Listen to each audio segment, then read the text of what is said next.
Another edition of Middle-Level Education, the cream at the top. I'm Joe Pizzo, and I'm chatting today with Jennifer Yeager, a special education teacher at the Black River Middle School in Chester.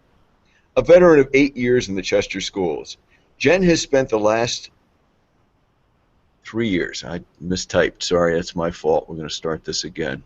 Good, because I started laughing like the church giggles. Okay. I go like this. So the opening is cut. We're going to start again. This is take 2. Welcome to another edition of Middle-Level Education, the cream at the top. I'm Joe Pizzo, and I'm chatting today with Jennifer Yeager, a special education teacher at the Black River Middle School in Chester. A veteran of 8 years in the Chester schools, Jen has spent the last 3 years at Black River. A very dedicated and inspirational teacher, Jen is the 2015-2016 Morris County ARC Teacher of the Year. Also joining us today is Christopher Duffy, a Black River physical education teacher who facilitates a program inspired by Jen's program. Thank you for joining me today, Jen and Chris. Thank you for having us. Thanks for having me. Let's start off with you, Jen. I understand that you conduct a special program known as the Think Different Project. Tell us a little bit about your program. Well, the Think Different project is comprised of a couple different components. One component of the Think Different project is called the Future Teachers Club. The Future Teachers Club is 6th, 7th, and 8th grade students who think they might want to have a future in special education or in general education. And what they do is they come up with lesson plans to teach my students, and they come in a couple times a week and they conduct these lessons. And so that's really been a beautiful thing to kind of incorporate into our classroom. And also another huge component actually of the Think Different project is the PAL project. And the PAL project stands for Patience and Leadership, which is two things that the students really do need when you're working inside of our classroom or with children in general. And what that is 6th, 7th, and 8th grade students come into the classroom during their lunch period. They eat for the first 10 minutes, and then they come in and work with my students for 20 minutes on teacher-directed centers that are educationally based and also centers around life skills and social skills. Now, I understand that a lot of this is voluntary on the students' basis, and they show up themselves for these luncheons. Yeah, what's really cool is that the students got to a point where they really want to be in the classroom and they really want to be around my students. So what happens is at the beginning of the month, I make a calendar and each student is assigned a group and which day they're supposed to come. And if they choose not to be in PAL Project any longer, they can always let me know. I always say that our door is open. They can just let me know those things, but I actually have never had any students say that they no longer wanted to be a part of it, and they come on their own, they come on time, and there's actually many students this year that have asked to come on numerous days. Some of them want to come 4 days a week, which is pretty amazing, which leads into Chris Duffy's group, which is incredible, and it kind of stemmed off of our initiative. And it really kind of flourished from that. So what I would love for Chris to talk a little bit about his group. Yeah, thanks, Jen. Actually, so it was my colleague Kim Dempsey, another PE teacher here at Black River, and we went to a Special Olympics at the Special Olympics facility in Lawrenceville. We went to a workshop there, and between what you do with the PAL project and what we learned there, we decided to start something called PE Pals. So once a week we have the PAL project students and all of your students, special education community, and other students that we've invited, and kids that have come up to us and just asked us interested, come down on Wednesday mornings, and we do a variety of activities. It either mirrors what we do in class, or we have team building activities, building interpersonal skills, building self-confidence, exercising, dancing. We do a whole range of activities, and it's really flourished, and the kids have a blast with it. So, yeah, it's a little over 2 years we've been doing it now, and we're having a lot of fun with it. Jen, I'd like to ask you, how did you come up with the idea to do a Think Different project? Well, I've been a teacher for 8 years, and all 8 years I've been in the Chester School District. And the first 2 years I taught typical replacement students who may have had just learning disabilities, reading disabilities, math disabilities. In my third year, I was told I was going to get a class of multiply disabled students who had severe cognitive impairments. So from that point, I really had to do my research and figure out what these students really would need in a different way than some of the students that I've taught before. And one day, it actually wasn't me that did this. One day, one student came in and said hi to one of my students, and I just thought he was the sweetest kid. I thought it was great that he opened my door and waved to him because they saw each other in the hallway. And after that day, I asked him and his friend if they would like to come in and volunteer in the room. And from that, 6 years later, we have over 100 students who volunteer within the program now. And we have over 250 students who are in the high school who in the past have volunteered within the program. So it really stemmed from one student who showed interest in my students, and it just kind of took off from there. Chris, do you find that your PAL project is growing the same way, that students just get involved and then bring other students in as well and want to show up? Yeah, absolutely. And it's almost like we never promoted it at all. We just let word of mouth, and it's really great seeing different students come up to us, and sometimes it's students that you wouldn't necessarily expect that come up to you. You know, maybe not the most well-behaved students, but you put them in a setting where they could become a leader, and the possibilities are endless. I mean, it's heartwarming seeing how the kids respond to giving them an opportunity to be a leader and lead by example and make a child's day, and it's amazing. I agree with that 100%. Absolutely. One of the things I'm sure everyone wants to know is, Jen, what's the most rewarding aspect for you of the Think Different project? You know, it's interesting because just today I was thinking about this, how in the beginning when I first started the idea of the Think Different project, it wasn't the easiest thing off the bat. You know, you really have to go through channels and talk to the administration, who we are so blessed to have an amazing administration here. You know, I had to talk to the administration about what I wanted to do. And then from there, I had to get parent permission for students to be in the club.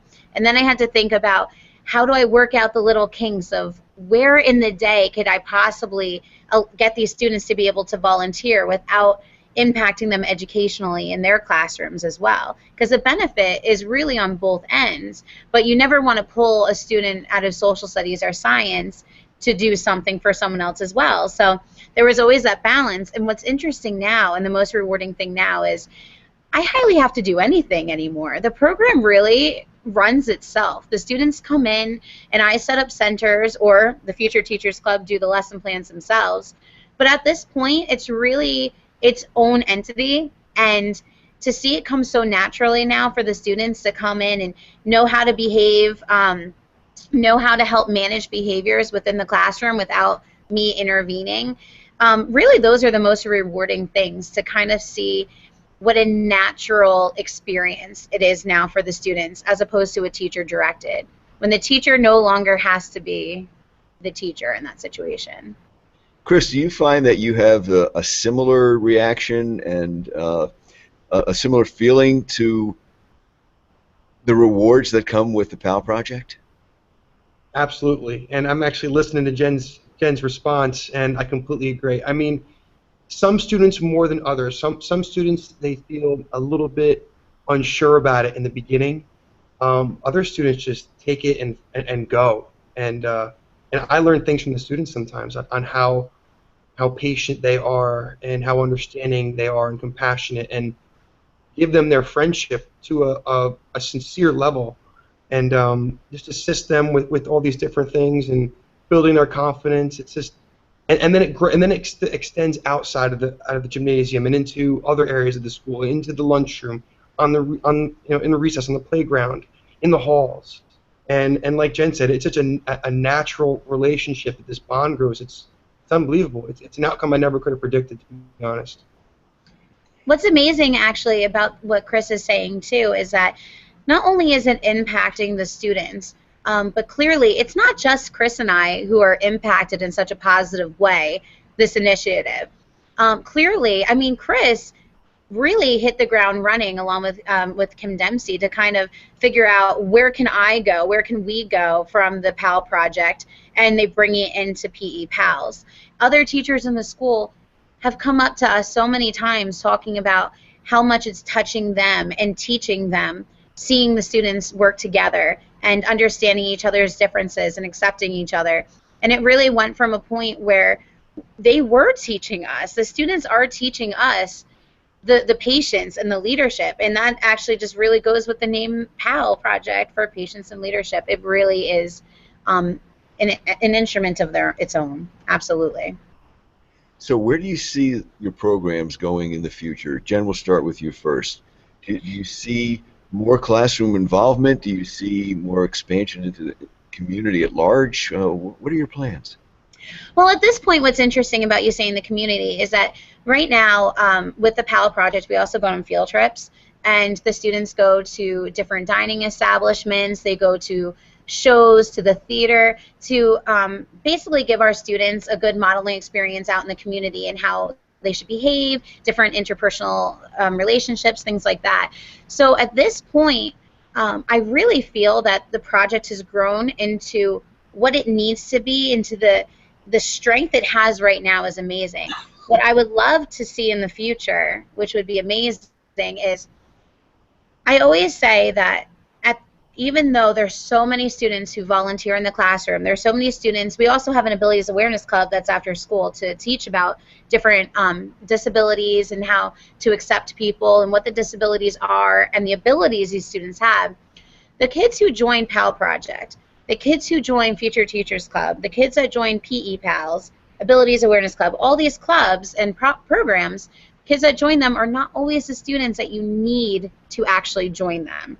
And what I mean by that is there's a lot of students who, and with no fault of their own, have difficulty understanding the population of students that I work with and other special needs students in the school. Maybe don't have as much exposure to working with them. And do maybe want to understand more, but maybe they don't have time to join the club. Or maybe they're just nervous to join the club. Those are the students who I really want to impact, not just through the other students in the club talking to them, but I want to impact them. And I would love in the future for there to be an abilities awareness related arts class where when the students go to physical education, the students go to STEM, they go to computers. I would love for the students to have a semester where they go to abilities awareness club or the abilities awareness class where they can learn the same things these students are learning as part of their academic day so that we can give more exposure to students who normally wouldn't join those clubs. Chris, how do you feel about that? You know, I'm actually just going to piggyback what Jen said. She's shared this vision with me in the past, and I think it's a phenomenal idea. You know, we have these students that come to PE Pals and PAL Project, and it's amazing what's going on in those inside those four walls. But you want to reach more. You want to reach every student. So it would be amazing to be able to have it part of the curriculum and have students, so every single student in the student body could be a part of it and not feel unsure or nervous about approaching one of the special ed students, and you know, just bringing them all together, raising the awareness really. And I think the only way to completely raise the awareness and reach every single student is to have a class or something where everyone could go. I mean, some students are busy with other sports and other programs and clubs that they just aren't a part of it. And with Jen's vision and reaching every student, I think that's amazing. I'd like to assist her with that. That'd be awesome. Now let me ask you, is there a final message that you would like to share with our audience of middle-level educators who are viewing our on-air chat and might try to implement something similar to the programs that you have? Or is there some inspiration to the regular classroom teacher, the regular ed teacher, to get more involved? Jen? I actually did my master's thesis on teaching severely cognitive impaired students within the middle school setting. That was what I did my thesis on.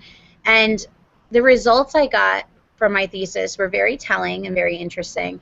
And what those results were telling me was that having students at the level that mine are, and we're talking in the middle school, just to kind of put it out there to the other middle school educators out there, these students are at, some of them, preschool level, kindergarten, first grade, way different than the level that we're used to in the general education classes. The consensus was that it's very difficult to modify for the students when they're in the public school setting. And that if there's behaviors, it's very difficult to manage the typical classroom behaviors and the behaviors they may see from some of the students. What I would have to say as a final thought is give it a chance, because it is such an amazing, rewarding experience when you can bring all the students together and put them all on a level playing field. You can modify. Special education teachers can modify.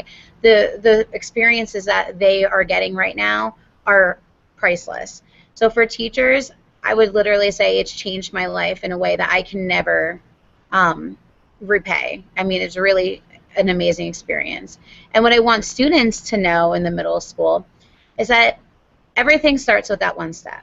Whether you are going out for a softball team, whether you're trying out for a choir, solo, whatever you're doing in life, it's always that step, that one step to start singing, that one step to start exercising. This is that one step to just being a good person and learning more about others and accepting others. And it takes more energy to not try than it takes to try in these situations. It's so easy to say hello, and that's really the first step. I say for everyone, give it a try and just be optimistic, because it's so empowering. Chris, any message for your colleagues at the middle level? Yeah, I guess if you're out there, if you're a PE teacher and you have an adapted PE program, or if you're listening and you're a special ed teacher, or if you have an adapted PE program in your school, encourage the PE teacher or encourage a special ed teacher to bring down, handpick some students and bring them down and have them work with the special ed population, and just see what happens. I know sometimes scheduling is difficult, but find a way to make it work and get your regular ed students working side by side with your special ed students, and invite more students down and let the program grow, and just watch what happens. I mean, at first I wasn't sure what to expect, but I can't imagine our school without this program at this point. It's so cool, and the kids enjoy it so much. Everyone benefits from it, not just the special ed students, but the general ed students as well. Everyone grows and benefits from this. So give it a try, absolutely. And to piggyback real quick off of what Chris just said, if you remember back to the beginning of this interview, my program started with 2 kids. It started with 1 kid who brought another kid. Okay, so that was such an amazing point that Chris made. It doesn't have to be 100 kids at the get-go and you're managing and micromanaging all of this. Chris has an amazing point to say, bring a couple kids, get it started, see how it works, and then grow. Great point, Chris. It's been a pleasure chatting with Jennifer Yeager, whose Think Different project is inspiring many students in the Chester schools, and Christopher Duffy, who facilitates the POW project. Jen, Chris, thank you so much for your time, and I'm sure you're going to keep inspiring students along the way every single day. Thank you. Thanks for having me. Thank you. Thank you one and all for joining us on Middle Level Education, the cream at the top. I'm Joe Pizzo. It's been a pleasure. Have a wonderful day. Okay. We're done? I'm going to hit stop broadcast and we'll be out. Okay, it still says live.